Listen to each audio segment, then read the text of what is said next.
when I was in school, I wasn't in school. I was at the hospital. I was at the foster care, right? I'm like, man, like I'm here, but I'm not here, right? And so, of course, my grades went down, right? Like I wasn't thinking about school. I wasn't thinking about writing. I wasn't thinking about math. I wasn't thinking about none of that. The only thing that I was thinking about every single day I came into that classroom, or even when I walked into those doors of the school, was just like, I want my mom. And until I get my mom, I'm not going to be able to be who I need to be and focus in this classroom, which allowed me to act out and do certain things. You know what I'm saying? Falling asleep at the desk. I was at school physically, but mentally I was checked out. I was not there.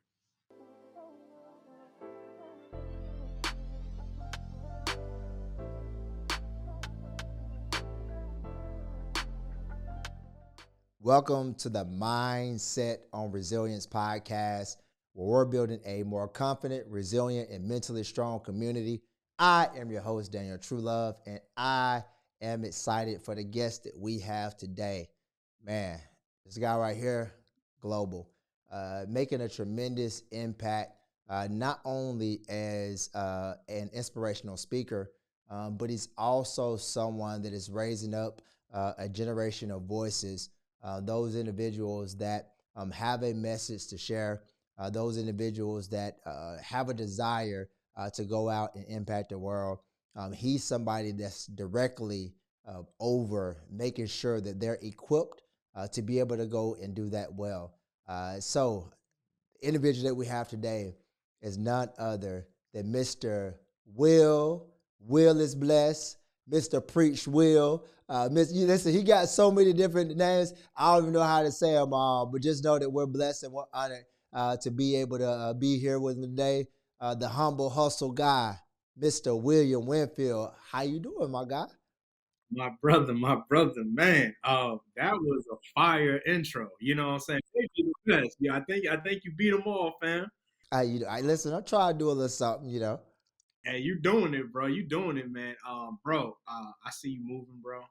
I just want to say, man, I know every time you lay down that night, God is saying, good and faithful servant, bro.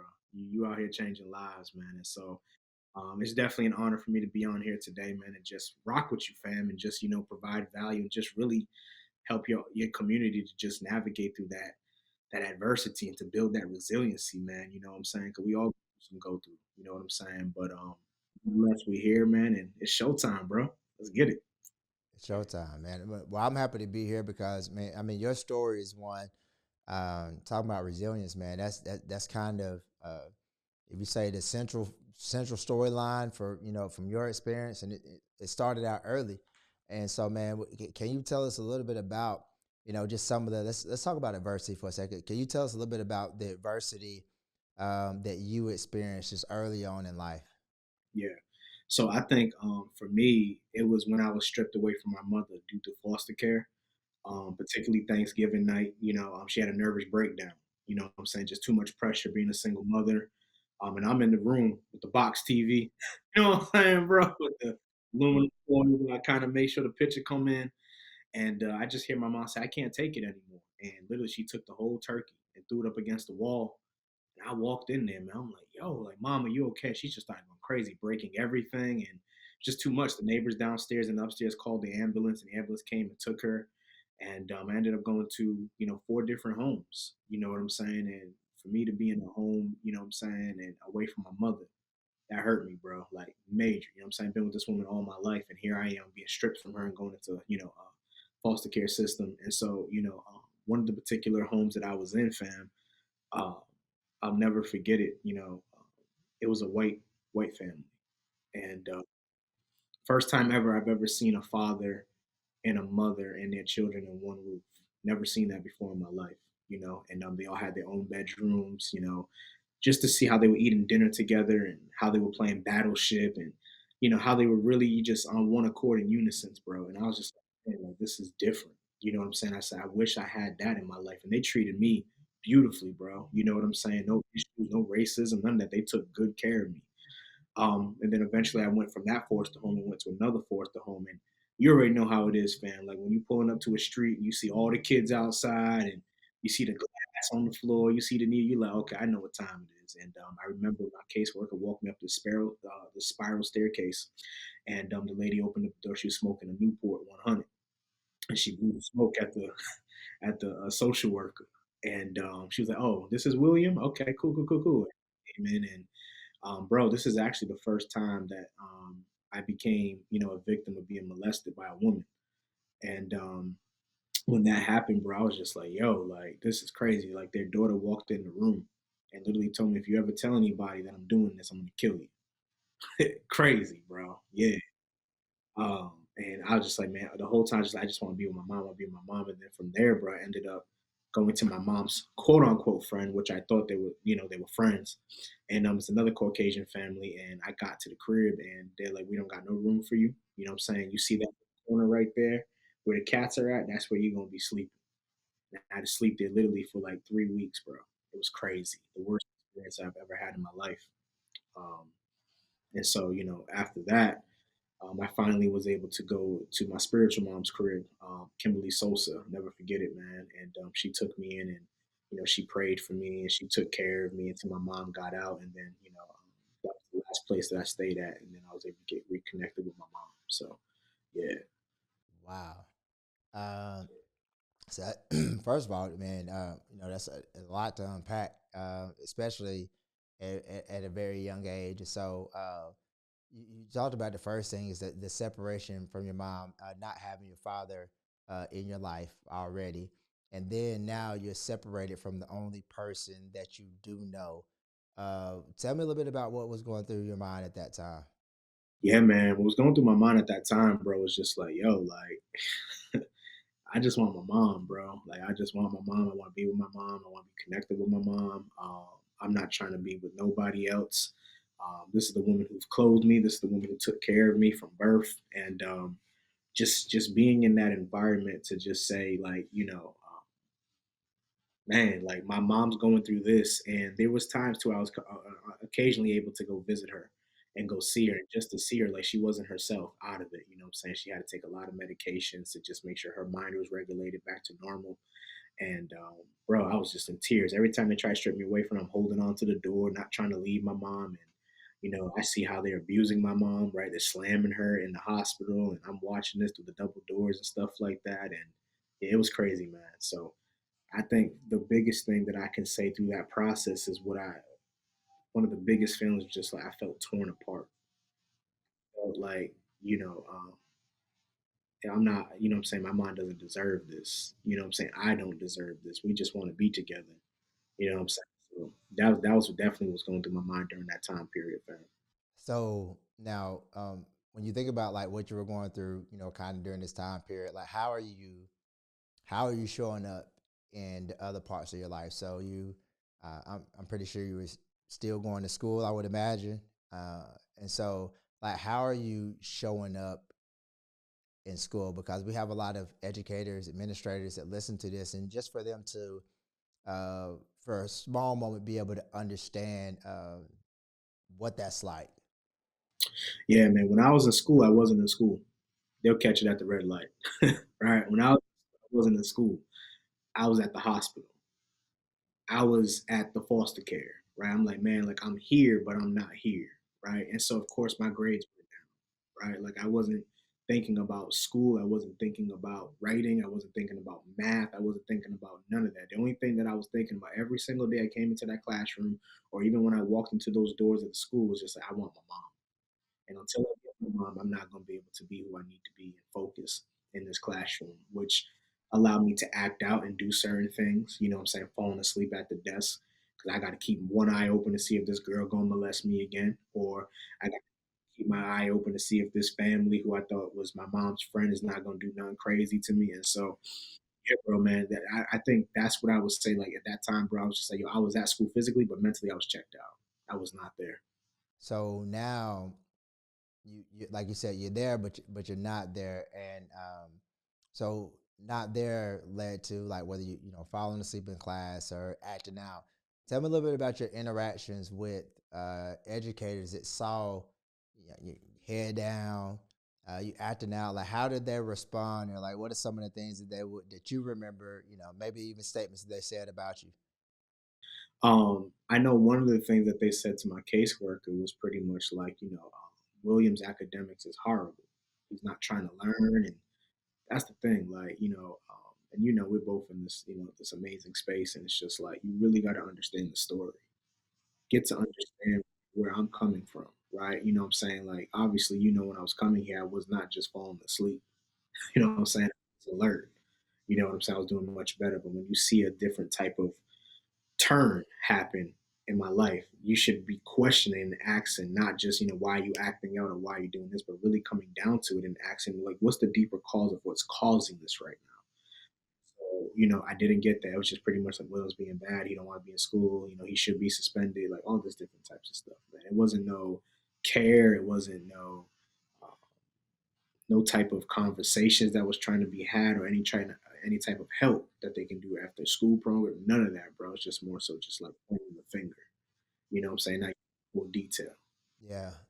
One of the things that I talk about often when I'm like doing professional development is educators with vision, and um, a lot of educators do have vision, because there are a lot of amazing educators out there, and I want to, honor all of those that do have it, but there are some that have sight, which is like focus on the things that they can see. And so obviously, laying your head down, being, whether it's disruptive, class clown, different type of stuff like that going.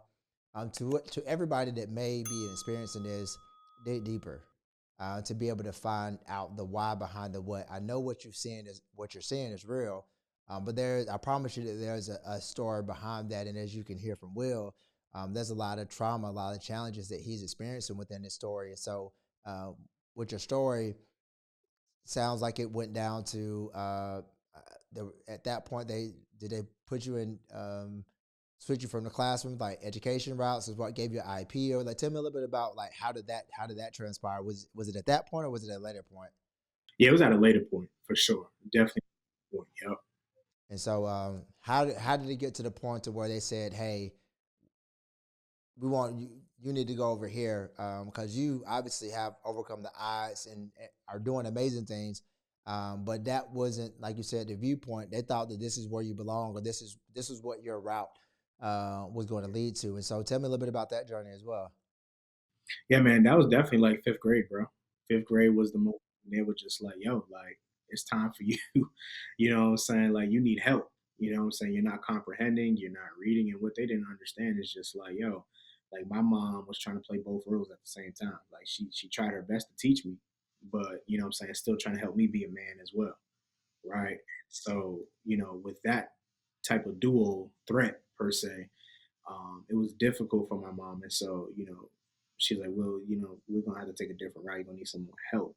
Obviously, if you're struggling in these specific areas, and I want to make sure that you have the best. And so, fifth, of course, we had the IEP meeting, and they were talking about, the different types of things that they can do and help. And my mom's just like, well, whatever it is to help my son, what I'm saying, get whatever he needs so that way he can get back on track academically, let's do it. Um, but I do know, man, uh, in that moment, towards the end of the year, they started saying things like, special, right? Like, not in a good way, right? Special, you can't write, he can't read, he can't comprehend. I think you're so slow, right? These are these educators said, principal, guidance counselor, assistant principal, and my mom was like, "Yeah, we got the wrong one. Like he going to middle school and high school." And they were like, "Miss, unfortunately, we just want to let you know, like according to the statistics and the stats, it's like, nah, he's not." You know what I'm saying? My mom just snapped, as any mother would, to defend their child, right? And so from there, I was of course placed in special education in middle school, and then up until 12th grade in high school, bro. You know what I'm saying? Different classes. You know what I'm saying? I wasn't always in large classes, smaller classes. Sometimes I'll be in a large class with a teacher, I'm saying, specifically in there for me to help me for extra guidance and things of that nature. And so, yeah, man, it's definitely been a journey in regards to that. But I wouldn't change it for the world, fam, for sure. Wouldn't change it for the world. So one thing I want to speak on is that speak very eloquent. Not only do you speak very eloquent, you go around the world speaking not only to students, educators, multiple business owner, and so you wouldn't know that just by looking at you. You wouldn't know that if we were to just stop right there, fast forward, and then we push play again where you are right now. It, I don't think people would put those two things together.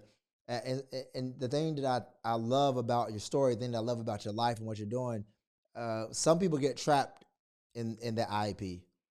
They get trapped in that identity of not good enough, that identity of special, but not the good special.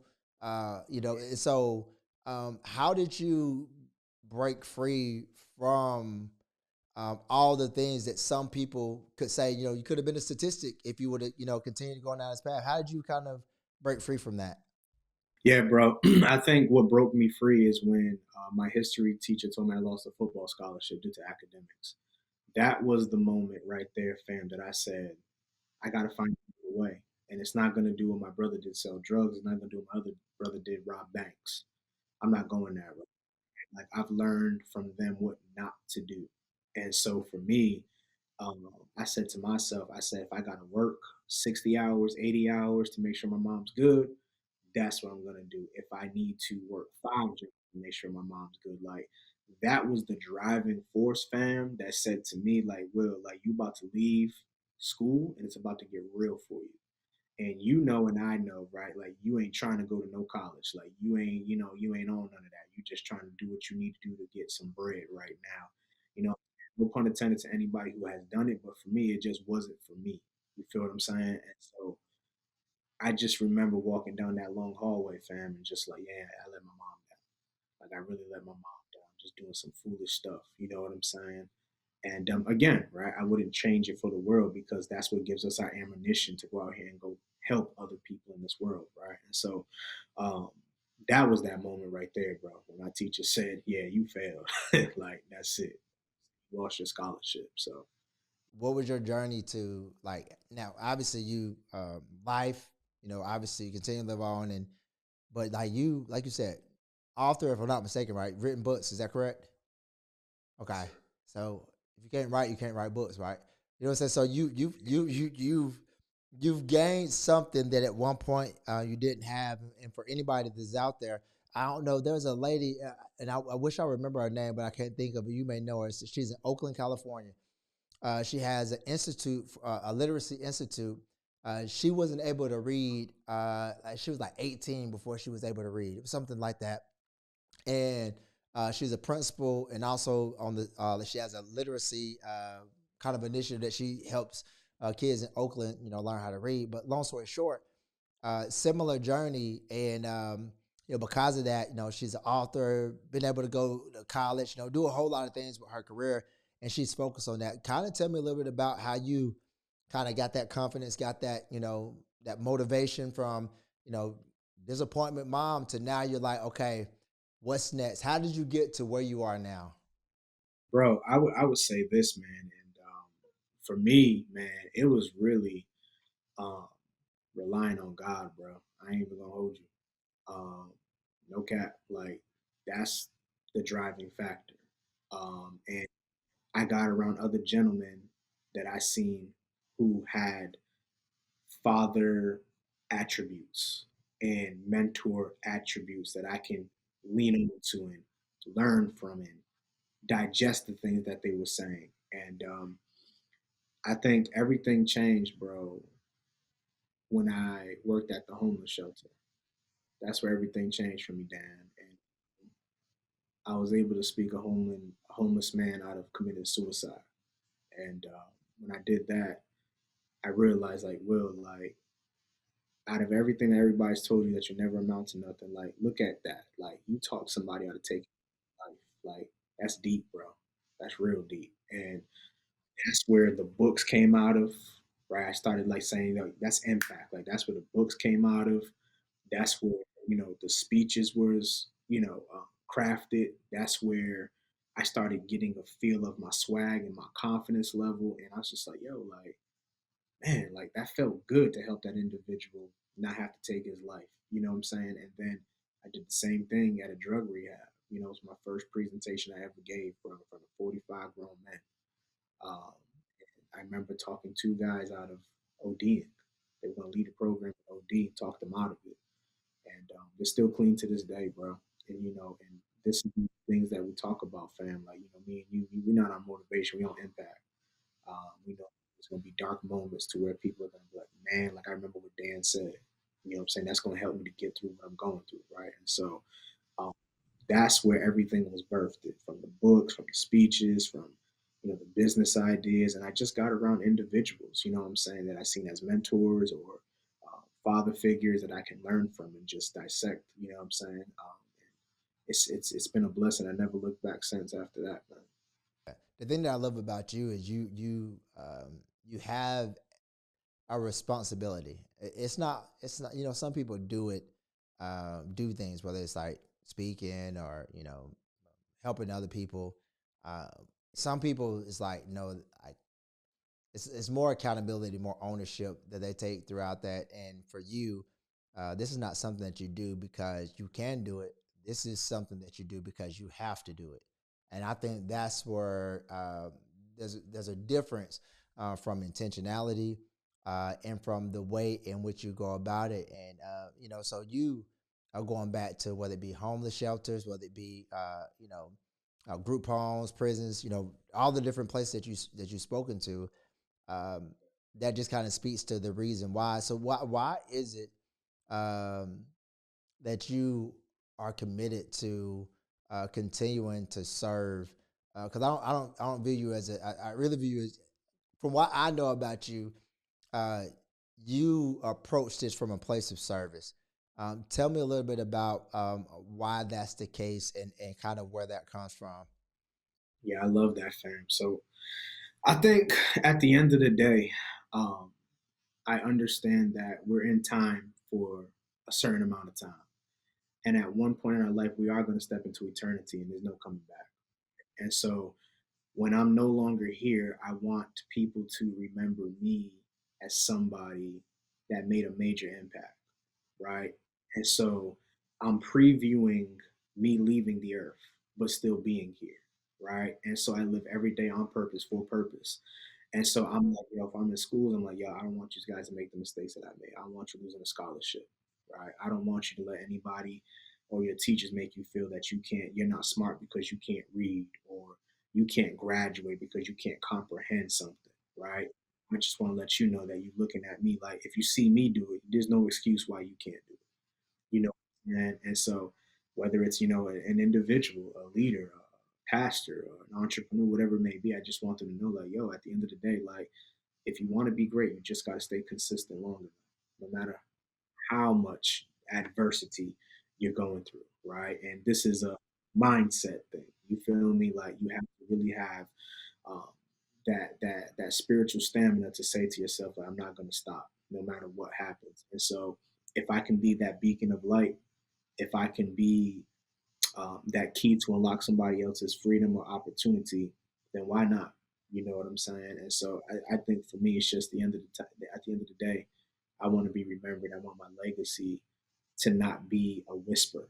I don't want to be remembered as a whisper, but I want to be remembered as an echo, right? Not just in the United States, but throughout the whole globe. And in order to do that, right, you have to have a heart of service. You have to have a heart of integrity and kindness, and you got to be empathetic, right? You got to understand where people are coming from, right? You got to see different point of views and different perspectives. And so, um, where I'm at now, it's just like, everything is on legacy, and I just want to be remembered. You know what I'm saying, for the work that we do. Love it, love it. And that's one of the reasons why I think your message, not only your message, you and your message is so important, is because from an exposure standpoint, I believe that more people need to see people that they, whether you identify with them, whether they have a similar story as you. People need to see someone to kind of grab a hold to kind of like maybe borrow faith from. I know some people like may not agree with that, but I listen. Some people like some people you can see do something and you may not 100% believe in your ability to do it. But let's say, somebody came with you along the way, like, hey man, I think you can do that. And you don't believe you can, but yet you believe what they said. And so you just kind of, that's borrow. For me, that's borrowing faith. And I think for us, and for you in particularly, that uh, school systems um, need you. Educators need you because dealing with how to unlock the greatness uh, inside of these students is something that I know that you possess because it's something that you lived out. And can't nobody take your real experiences away from you and how you were able to get to where you're at. And so, man, adversity is something that you've gone through, but it's not something that held you back. And you kind of said that mindset. Tell us a little bit about kind of your transition, and you decided to start speaking, and you kind of like didn't just start it. You've done well for yourself. You're impacting a lot of lives. You're not a whisper, you're an echo. So tell me a little bit about that journey for you in your speaking business. I think it all started, man, when I was able to speak to an organization called Youth Build in Providence, Rhode Island. Did a presentation, like an hour workshop for maybe like 11 students. And one of the students was in a gang and he was about to leave and he wasn't really trying to hear anything that anybody had to say. And, it's like when you play sports, right? Like you hear your coach say something over and over again, but when somebody else says, right. And so I think that's what happened that day for that particular student because he came up to me. He's like, man, I ain't gonna hold you. He's like, I'm about to leave and catch a body. And what you said today, man, like it changed my life. Like I'm good. Like I want to be on the right path and the right track. And so he's like, as crazy as it sounds, is like you're like a father figure to me. I was like, yo, I was like, wow. I was like, man, listen. However, I can add value, whether I need to be a brother, whether I need to be a father figure, whether I need to be a cousin, like however I can fill that gap for you, I'm here for you. You know what I'm saying? And so, yeah, man. And mind you, I want everybody to hear this. It wasn't paid, right? It wasn't paid. It wasn't a paid gig, right? It was completely free. And I had to say that, man, because we have to understand service. We have to understand that the more impact that you make, the less you have to worry about anything else. And so I went from there, and then I started speaking in Franklin, Massachusetts, to athletic departments and students as well. And I remember they wrote me my first check for $300, bro. I was geeked. I was like, yo, bro. I was like, what? And then I ended up doing my first commencement speech, and that was for 250 for like 7 minutes. I was like, yeah, like can't nobody tell me like we were cool. You feel me? And man, it's just been a blessing. It's been a journey. I've been blessed to be able to speak internationally. I've been blessed to be able to speak to multiple colleges and multiple educators, multiple students, and it just feels good, man. And where we're at now, man, it's just like everything is on legacy, everything's on impact, and everything is just making sure that we're equipping our future leaders and also equipping educators to equip our future leaders to go out here and go dominate and navigate through that adversity and to have that mental toughness and to be able to have the tools and the strategies and the templates to be able to um, build that level of resiliency. You know what I'm saying? Um, it's been a journey, bro, but I wouldn't trade it for the world, fam. Like it's just such a blessing, man, to do the work that we do. And Uncle Inky always says, he says, I don't have to, I get to. It's a blessing. You know what I'm Yeah, saying? that's it. That's the one right there. I don't have to, I get to. I, mindset shift. That's Yeah. that's exactly what it is. Shifting that mindset, and it allows for you to have more gratitude, for the journey and for not just the journey of responsibilities, because responsibility is a privilege. Pressure is a privilege. So we get the privilege and the responsibility to do some great things. And so, so for you, for somebody that's out there, let's say they had a similar journey, similar path, that you've traveled, and right now, let's say they are involved in maybe some of the statistics that could have been your journey.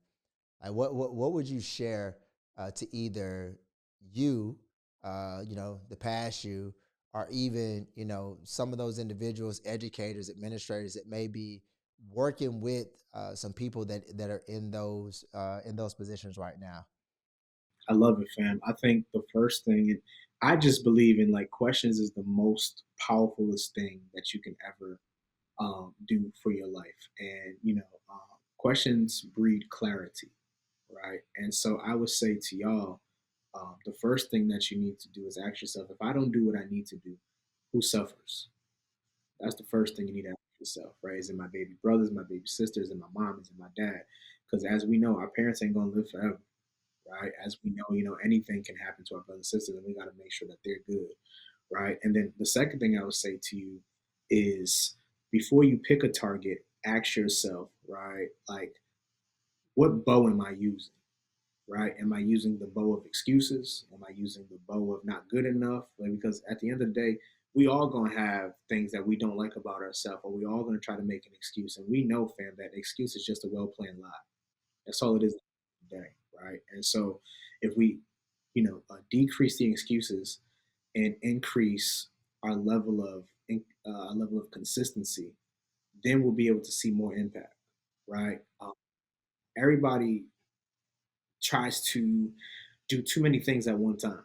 And I know you probably heard it from Uncle C, but Uncle C says something like, you can't give 100% to 100 different things. It's impossible.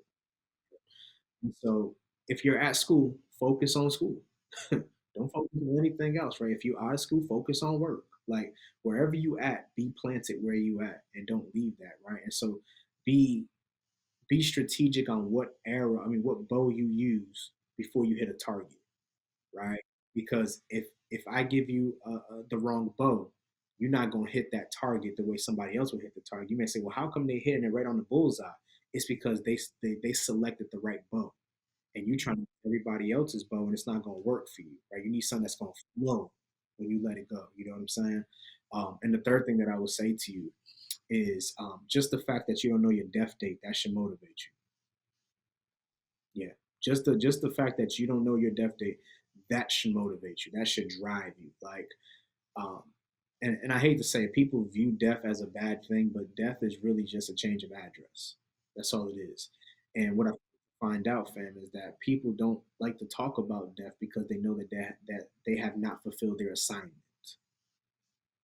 That's why it's a bad thing. Like you hear they on the day, oh, I wish I would have took more chances. I wish I would have spent more time. Well, let's do it now so we don't have to do it later or have any regrets. And so every day that you wake up, right, say to yourself, like, yo, I'm hitting the bullseye. Every day I wake up like I got that resiliency and I have that mental toughness to go out here and go conquer anything that I encounter, anything that I go through, right? I just got to be willing to understand that somebody needs what I got. And you got to stop being selfish with your pain. You got to stop being selfish with your circumstances. You got to stop being selfish because it's not about you. Like the creator doesn't give us problems for us. He gives us problems to help somebody else get out of their problems. You know what I'm saying? And so, just got to be locked in. You got to be locked in, bro. And so that's what I would say to the old me: be locked in, and hit the right target with the right bow. Wow. So the way you ended that, that's a segue. So I just think I got you can't just drop something like that and just think I would just go skirt on by it. No, so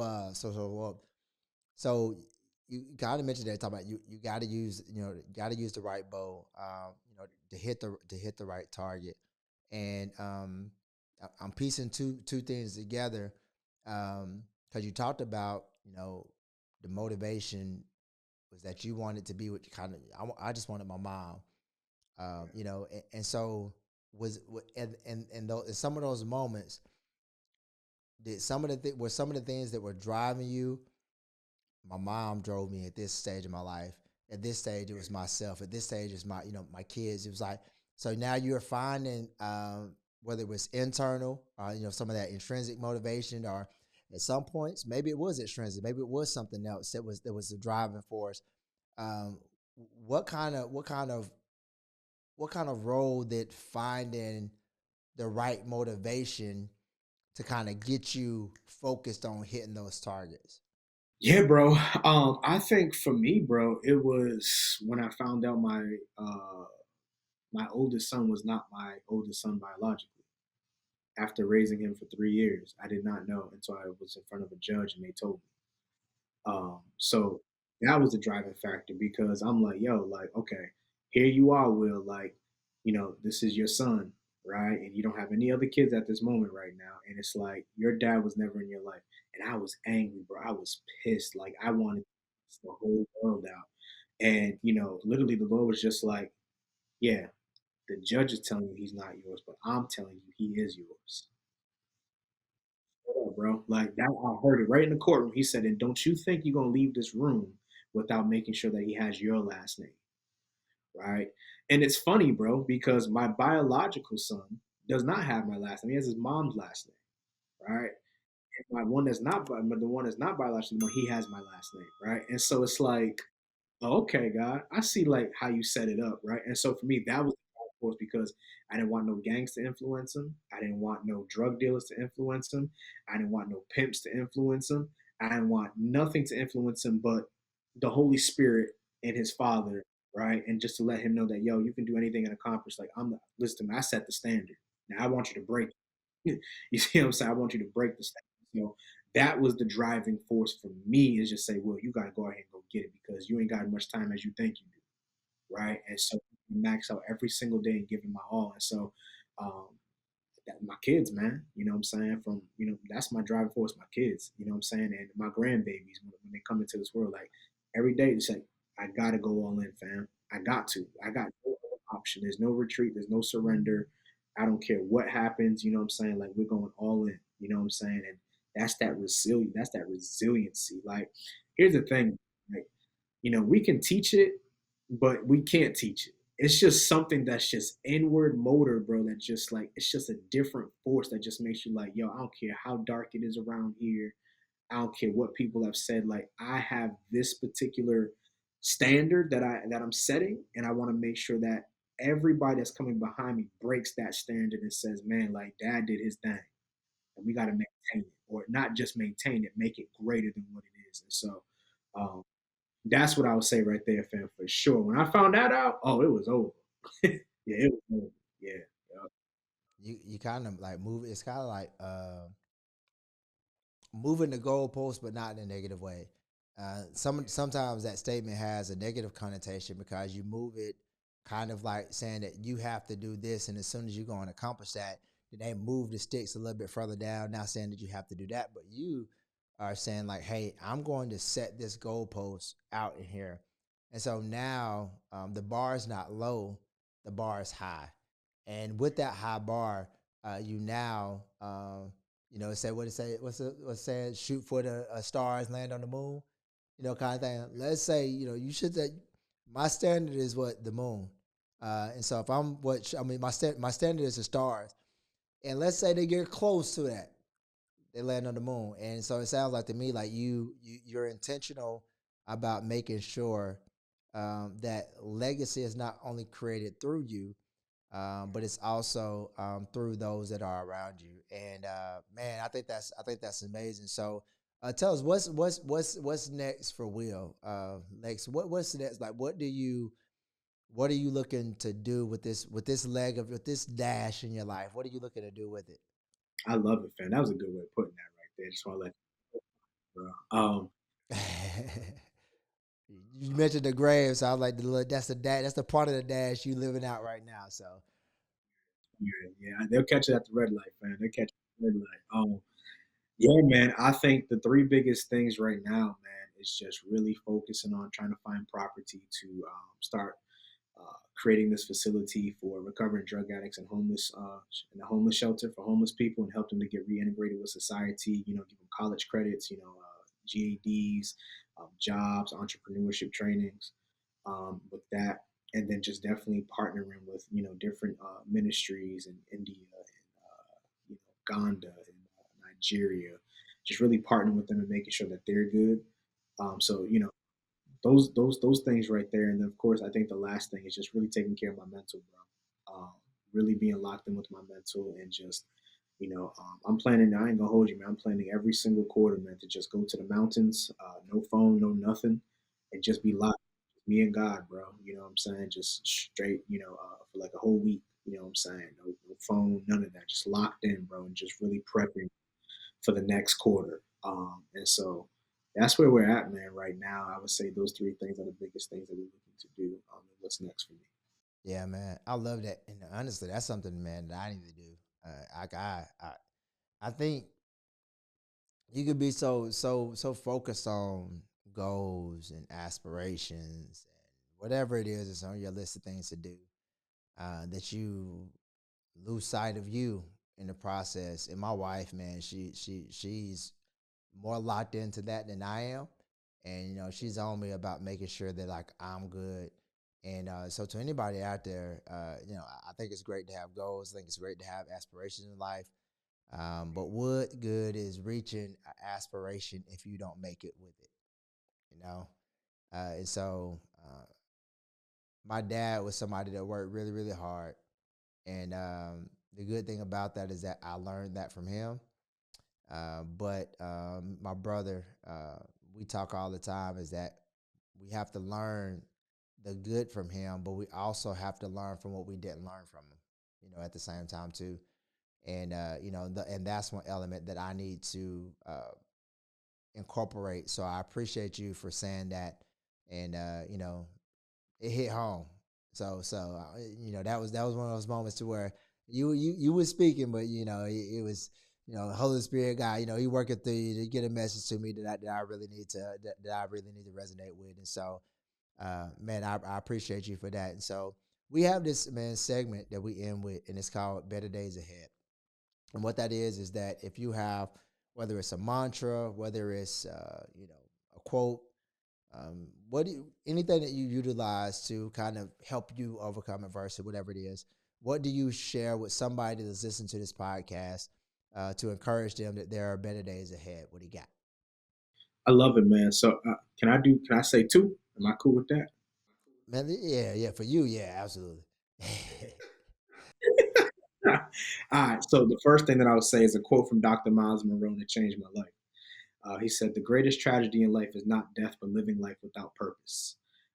That drives me every day. And then the second thing that I would say to you is, you can live twice if you leave a legacy. We end with the words that we were just given, and so live a life of purpose for anybody's out there, and I think that's so important when you come to better days ahead, because it's scientifically proven that one of the biggest things that we suffer with when it comes to anxiety, depression, talk about mental, health. Um, Life isn't about purpose; it's about us, and we focus so much on us, focus so much on what we have going on, the good, the bad, ugly, whatever it may be, and you're gonna find something negative all the time. You're gonna like even within the good, there's negativity sticks, and so it stands out. And so you're gonna find something every single day that's wrong. It could be better. It could be different. So for you, if you continue to focus on legacy, legacy isn't about you. Purpose isn't about you.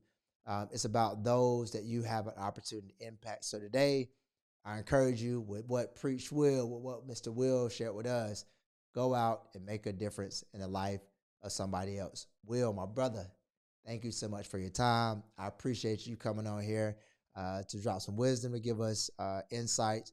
And thank you so much that you're still here and that you're an example for so many, that there's life beyond what you've experienced. And everybody go out there, you go show others that there's life beyond what you've experienced. You all have a great day. We appreciate your time.